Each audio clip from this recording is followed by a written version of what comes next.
God loves all who love the Son. 하나님은 당신을 사랑합니다.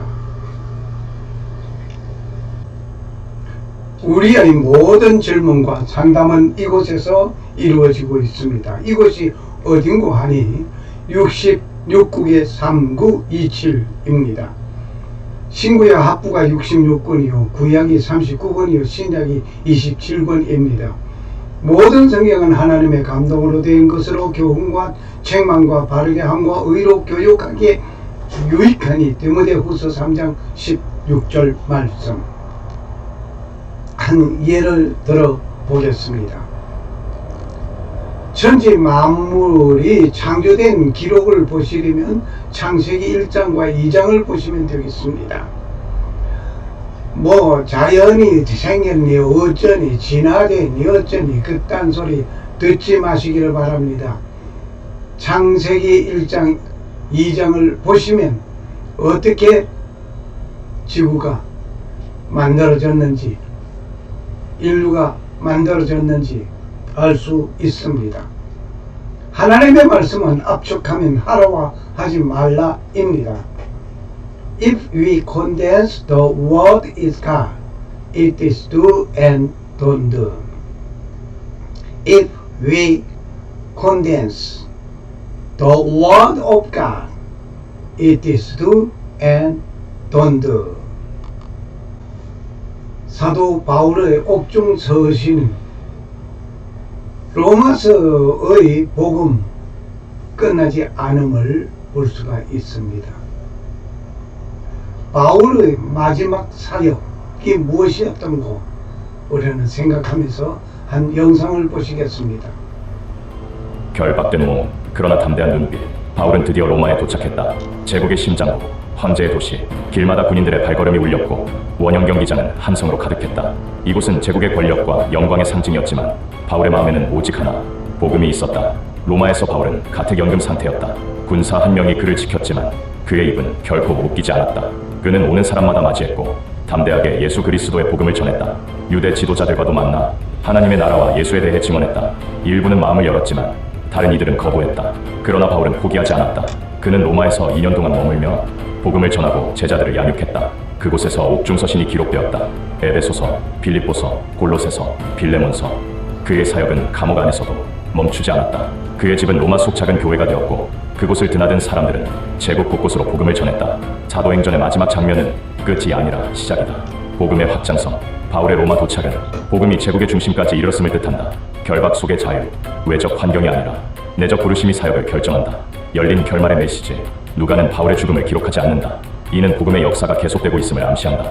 바울은 결박된 채로도 하나님의 나라를 전파했고 주 예수 그리스도에 관한 것을 아무 금지 없이 담대하게 가르쳤다. 사도행전은 여기서 멈추지만 복음의 이야기는 끝나지 않았다. 그 메아리는 오늘도 울리고 있다. 그리고 그 이야기는 우리의 삶 속에서 계속 쓰이고 있다. 빌립보서 강의 7번째 시간입니다. 옥중에서 바울이 빌립보에게 보낸 편지, 기쁨의 편지였습니다. 이 기쁨의 편지를 쓴 자 바울은 옥중에서 쓰셨다고 하는 사실을 생각해 볼 때 놀라지 않을 수 없습니다. 사도 바울은 옥중에서 편지를 쓴 것이 비록 빌립보서만이 아니었습니다. 바울의 옥중 서신 4권이 있습니다. 먼저 본문을 읽겠습니다. 그리스도 예수의 종 바울과 디모데는 그리스도 예수 안에서 빌립보에 사는 모든 성도와 또한 감독들과 집사들에게 편지하노니 하나님 우리 아버지와 그리스도로부터 은혜와 평강이 너에게 있을지어다. 빌립보 1장 1절 2절 말씀이었습니다. 바울의 옥중 서신을 우리 한번 보시겠습니다. 에베소서가 있습니다. 에베소서. 교회론과 성도의 연합을 중점으로 기록한 에베소서입니다. 그리고 빌립보서가 있습니다. 빌립보서는 기쁨과 겸손의 서신이라고 말을 합니다. 그리고 골로새서가 있는데 골로새서는 기독론과 그리스도의 우월성을 말하고 있습니다. 마지막으로 빌레몬스가 있는데 이 빌레몬스는 용서와 형제의 간청이 담겨져 있는 오네시모와 오네시모의 주인과의 아름다운 관계를 맺게 하기 위한 일이었습니다. 그래서 에베소, 빌립보, 골로새서, 빌레몬서 이렇게 네 권이 옥중에서 기록되었는데 사도 바울이 쓴 편지였습니다. 기록 배경을 봅시다. 전통적으로 주후 60년에서 62년경에 기록된 것이었습니다. 바울이 로마 감옥에서 갇혀 있을 때에 기록된 것으로 추정됩니다. 바울이 로마 감옥에서 갇혀 있을 때 기록한 것. 이 바울 지금 현재 보고 있는 이것은 바울이 갇혀 있던 감옥의 한 모습을 보고 있습니다. 지하 감옥입니다.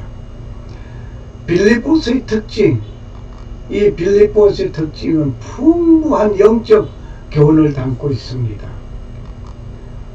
그리고 4장의 짧지만 강렬한 서신이 빌립보서입니다. 4장밖에 안 되지만 굉장히 영적 교훈과 강렬한 모습들이 담겨져 있습니다. 그리고 사울은 바울로 변해졌음을 우리는 잘 알고 있습니다. 그럼 이름에 담겨져 있는 의미를 우리 한번 생각해 보시겠습니다. 사울이라는 말은 크다, 사울, 교만을 의미하면서 핍박자의 삶을 상징하고 있습니다. 이 사울, 크다, 교만, 사울이 바울이 된 것입니다.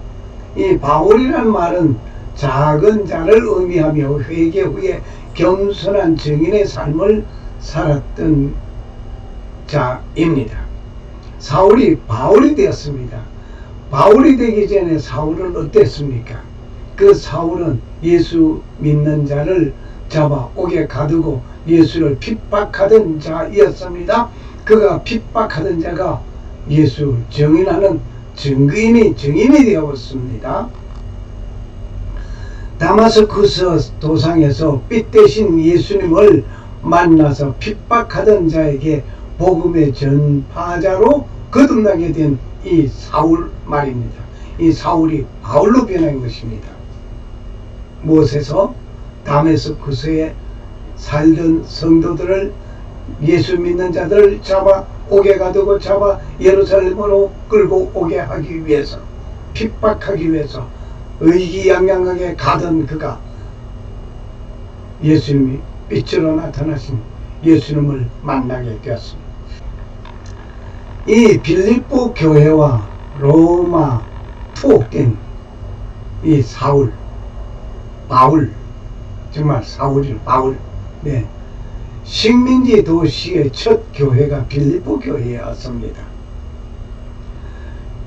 바울의 2차 전도 여행 중에 설립된 빌립보 교회는 로마의 식민지였다는 사실을 부인할 수 없습니다. 독특한 배경 속에 있었던 것은 사실입니다. 로마의 식민지인 빌립보가 그것에서 바울이 전도함으로 빌립보 교회는 유럽 교회의 첫 관문의 교회가 되었고, 그 빌립보 교회를 통해서 온 유럽에 그리스도가 전파된 것입니다. 주후 62년경 바울은 로마 감독에 투옥된 상태에서 자신을 걱정하는 성도들을 향하여 사랑이 담긴 이 편지를 썼습니다. 이 편지가 빌립보 교회를 향하여 쓴 편지입니다. 그리고 여기에 보이는 이 원형극장 약 25,000명이 수용되는 것입니다. 이 2만 5천 명이 수용되는 이 원형극장 굉장히 큰 겁니다. 그런데 바로 여기에 서서 말을 하면은 어디까지 들리느냐, 저 꼭대기층에 앉아있는 이 사람들까지 다 들려지는, 전체 들려지는, 그렇다고 지붕이 있는 것도 아닙니다. 거의 다 들려집니다. 굉장히 잘 만든 원형 극장이었습니다. 빌립보 교회의 구성과 특징을 우리 한번 보시겠습니다. 이 빌립보 교회는 그리스인이 있었고, 또 로마인이 있었고, 유대인이 있었습니다. 세 분류의 인종이 빌립보 한 교회 안에 있었습니다. 정말 아름다운 공동체였습니다. 그리스, 로마, 유대인, 서로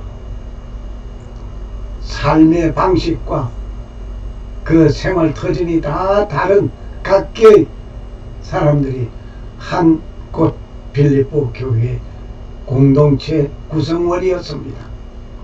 경제적으로는 가난하고 핍박받는 상황이었으나 바울의 선교 사역을 여러 번 물질로 도운 아름다운 믿음의 공동체였습니다. 아름답습니다. 그리고 빌립보서의 영적 교훈을 우리 한번 보시겠습니다. 기쁨의 원천이 된 것이었습니다. 감옥이라는 최악의 환경 속에서도 그리스도 안에서 누리는 절대적인 기쁨을 강조하고 있는 것이 빌립보서입니다. 그리고 낮아짐의 대화, 미화, 우울감에 젖은 이들을 향해 그리스도의 마음을 본받아 겸손할 것을 권면합니다. 여기에서 그리스도의 마음을 본받아 겸손할 것을, 목회적 사랑을 우리가 봅니다. 이 빌립보서에서 보면은 개인적인 소식을 전하면서도 성도들과의 깊은 유대감을 드러내고 있는 빌립보서였습니다. 그리고 핵심적인 메시지가 있습니다. 그리스도의 마음을 가지고 남을 나보다 낮게 여기라. 그리스도의 마음을 가지고 남을 나보다 낮게 여기고. 우리가 여기서 한번 생각해 볼 거 있습니다. 강아지를 부를 때 손바닥이 하늘을 바라보면서 오요요요 하고 부릅니다.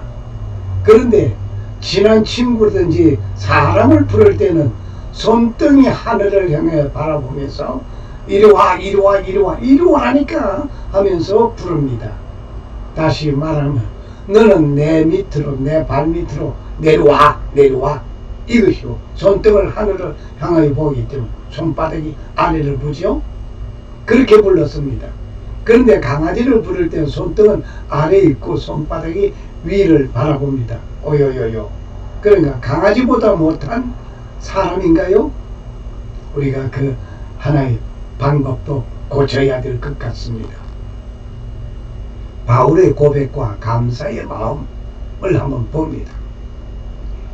동역자를 향한 감사가 풍성한 것이 바울이 빌립보에 보낸 편지 속에 담겨져 있습니다. 선교 사역을 위해 여러 번 도와준 빌립보 성도들에게 깊은 감사의 심정을 전하면서 하나님께서 채워주실 것을 확신하고 있는 내용이었습니다. 빌립보 4장 10절에서 20절을 참고하시기 바랍니다.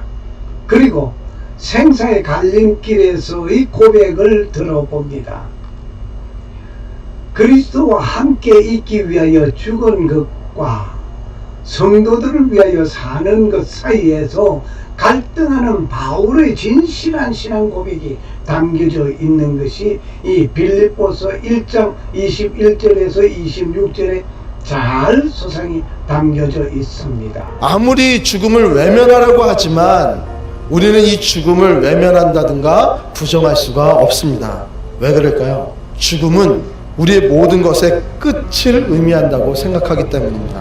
우리는 가치 있는 것들을 잃어버렸을 때, 실패하였을 때 우리는 죽음과 같은 현실과 고통을 마주하게 됩니다. 그런데 오늘 성경은 이 죽음에 대해서 우리 일반적인 생각과 다른 이야기를 하고 계십니다. 이는 내게 사는 것이 그리스도니 죽는 것도 무엇이라고요? 유익하다.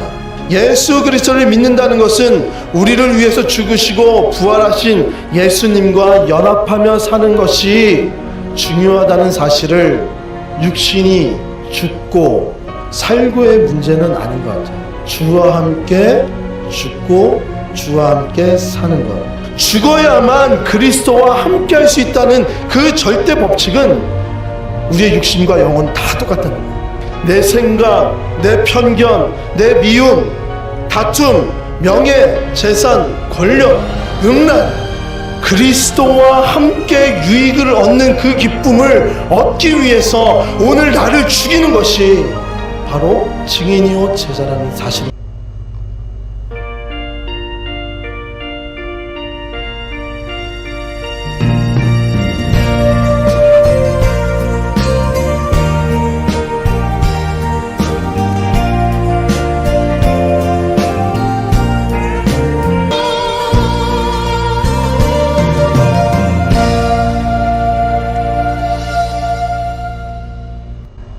하나님 우리 아버지와 그리스도로부터 은혜와 평강이 너에게 있을지어다.